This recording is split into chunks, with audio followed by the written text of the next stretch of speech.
ప్రియమైన సహోదరి సహోదరులకు ప్రభు పేట వందనాలు శుభంలో తెలియజేస్తున్నాను. అందరూ బాగున్నారా? మీ అందరి గురించి ప్రార్థన చేస్తూ వస్తున్నాము. మీలో ఎవరైనా కొత్తగా ఛానల్ చూస్తున్నట్లయితే దయచేసి సబ్స్క్రైబ్ చేసుకోండి. అదేవిధంగా ఇతరులకు కూడా తెలియజేయండి. ఈరోజు మనం దేవుని వాక్యం నుంచి యేసు ఆశ్చర్యకరుడు రెఫరెన్స్ చూసినట్లయితే యెషయా గ్రంథము 9వ అధ్యాయము 6వ వచనంలో రాయబడి ఉంది. ఆయన ఆశ్చర్యకరుడు, ఆయన కార్యాలు కూడా ఆశ్చర్యకరంగా ఉంటాయి. ఆశ్చర్యకరుడు అంటే ఆశ్చర్యాన్ని కలిగించే లేదా అద్భుతమైన వాడని అర్థం వస్తుంది. బైబిల్లోని యేసుక్రీస్తు ప్రభు చేసిన అనేకమైన అద్భుతాలు ఆయన దైవత్వాన్ని, ప్రేమను తెలియజేస్తుంది. అదేవిధంగా మనం దేవుని వాక్యాలను చూసినట్లయితే ఆయన శూన్యంలో భూమిని వేలాడదీసినట్లు మనం చూస్తున్నాము. యోబు గ్రంథము 26వ అధ్యాయము 7వ వచనంలో భూమిని శూన్యంలో వేలాడదీసినట్లు మనం చూస్తున్నాము. మనం ఏదైనా బేస్ ఉంటే మనం ఏదైనా చేయగలుగుతాం, కానీ ఇక్కడ భూమికి ఏమి లేదంటే బేసు శూన్యంలో భూమి వేలాడుతూ ఉంది. అది ఎలాగ వేలాడుతుందంటే దేవుని యొక్క మహా గొప్ప శక్తి.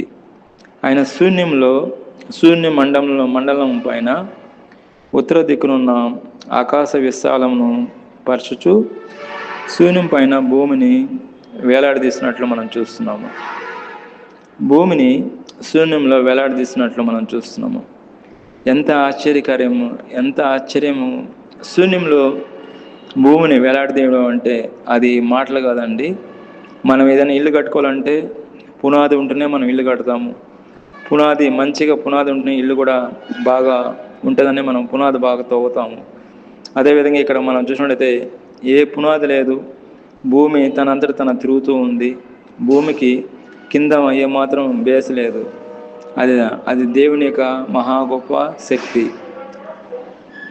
కాబట్టి ఆశ్చర్యకరుడు. మన జీవితంలో కూడా ఆయన ఆశ్చర్యకార్యాలు ఆయన చేయడానికి ఆయన సిద్ధంగా ఉన్నాడు. అదేవిధంగా మనం దేవుని వాక్యాలను చూసినట్లయితే కీర్తన గ్రంథము 78వ కీర్తన 13వ వచనంలో ఆయన సముద్రమును పాయలుగా చేసి వారిని దాటుటకును నీళ్లను రాశిగా చేశాను. ఇక్కడ మనం చూసినట్లయితే వారిని దాటించుటకు అని అన్నాడు. ఇక్కడ వారిని అనగా ఇజ్రాయేలును దేవుడు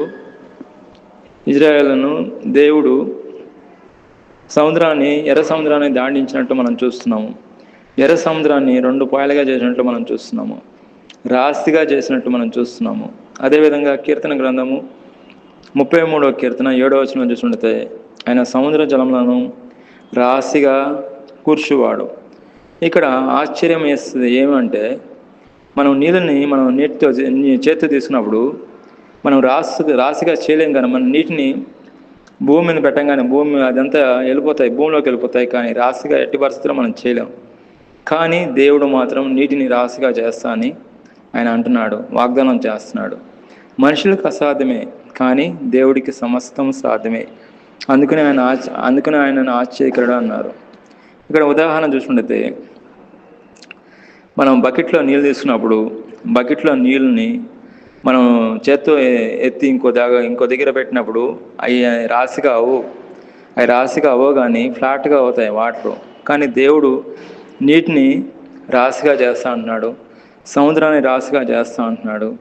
ఆయనకు అసాధ్యం అంటే ఏది లేదండి. ఆయన ఏదైనా చేయగలడు, సమస్తాన్ని చేయగల దేవుడు అండి, గొప్ప దేవుడు.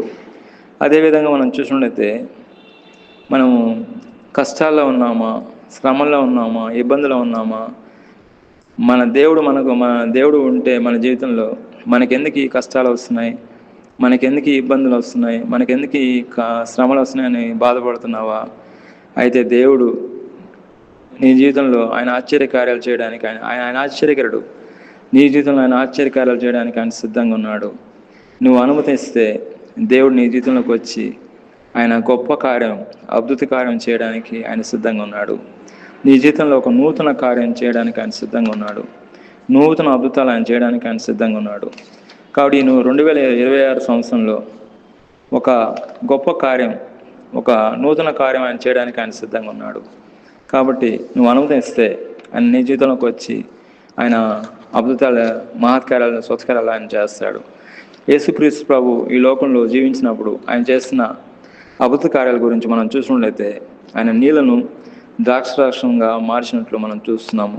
కానా ఊరిలో వివాహంలో యేసు ప్రభు నీటిని ద్రాక్షరసంగా మార్చినట్లు మనం చూస్తున్నాం. యోహాను సువార్త 2వ అధ్యాయము 1-11 మనం చూసినట్టయితే అదేవిధంగా యేసుక్రీస్తు ప్రభు చేసిన అద్భుతంలో సముద్రాన్ని గాలిని నిమ్మలపరచడం, శిష్యులతో కలిసి ప్రయాణిస్తుండగా గాలి సముద్రాన్ని తన మాటతో నిమ్మలపరిచినట్లు మనం చూస్తున్నాము. అదేవిధంగా 3వదిగా చూస్తుంటే 5 రొట్టెలు 2 చేపలను 5,000 మందికి భోజనం పెట్టుట 3వదిగా. 4వదిగా మనం చూసినట్లయితే నీటి మీద నడుచుట. 5వదిగా మనం చూసినట్లయితే కుష్ఠరోగాన్ని స్వస్థపరచుట. 6వదిగా మనం చూసినట్టు చనిపోయిన లాజరును బ్రతికించుట. 7వదిగా మనం చూసినట్టు గుడ్డివారిని చూపునిచ్చుట. 8వదిగా చూసినట్టు పక్షవాయువు గల వాడిని బాగు చేయుట. కాబట్టి బైబిల్లో అనేకమైన అద్భుతాలు యేసుక్రీస్తు ప్రభు చేసినట్లు మనం చూస్తున్నాము. యేసు అవన్నీ కూడా రాయడానికి అవన్నీ కూడా రాసినట్లయితే బైబిల్ సరిపోదండి. కాబట్టి ఆయన అనేకమైన గొప్ప కార్యాలు ఆయన చేసినట్లు మనం చూస్తున్నాము. ఆయన ఆశ్చర్యకారుడు కాబట్టి ఆయన ఆశ్చర్యకార్యాలు ఆయన చేసినట్లు మనం చూస్తున్నాము. మన జీవితంలో ఆయన ఆశ్చర్యకార్యాలు చేయడానికి సిద్ధంగా ఉన్నాడు. దేవుడు ఈ వాక్యం దీవించిన గాక. ఆమెను ప్రార్థన చేసుకుంటాం. ప్రియమైన మా పరలోక తండ్రి, యేసుక్రీస్తు ప్రభు పరిశుద్ధ నామమును బట్టి మీ సన్నిధికి వస్తున్నాం దేవా. నిన్న నేడు ఏకరీతిగా ఉన్న దేవా, నేను ఆశ్చర్యకుడా, మీరు మా జీవితంలో ఎన్నో ఆశ్చర్యకార్యాలు చేసిన దేవా, ఇంక ముందు కూడా చేస్తున్న దేవా, మీకు స్తోత్రం. ఈ సమయంలో మీరు కృపలో జ్ఞాపకం చేసుకోండి. ఎవరైతే వాక్యం వింటున్నారో అందరం దీవించమని ప్రభువైన యేసుక్రీస్తు నామములో ప్రార్థన చేస్తున్నాం తండ్రి. ఆమేన్.